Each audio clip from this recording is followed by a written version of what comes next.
Tot voor kort zag de bibliotheek er zo uit. Boeken rug aan rug. En dit is de nieuwe manier zoals wij onze boeken presenteren.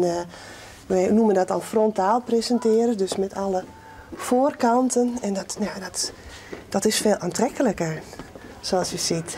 Dit nodigt uit om meer mee te nemen.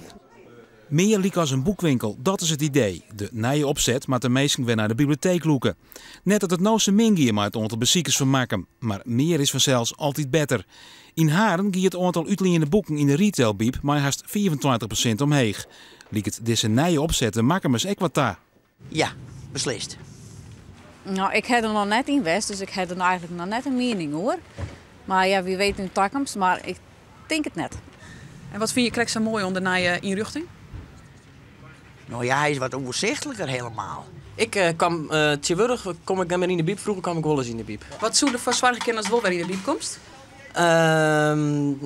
Ik denk een soort leuke dingen, een soort van workshops of lezingen of zo, of onderwerpen die misschien leuk zijn voor in de buurt.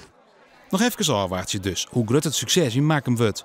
De investeringsjaar liep je in strijd met de bezuinigingsslagen die bibliotheken roenom treffen. Om te beginnen zijn we hier al heel vroeg mee begonnen, al in 2009, met de voorbereidingen. En toen speelden de bezuinigingen nog niet zodanig zoals ze nu spelen.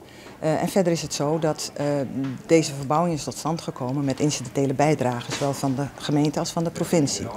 En daarnaast is het qua exploitatie structureel, maakt het niet uit. Maak zien het eerst als een pilotproject.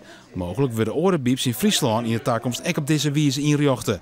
De Makemer Bibliotheek had de eerste opsteker in alle gevallen al binnen. Ze binnen nomineren voor de titel Beste Bibliotheek van Nederland.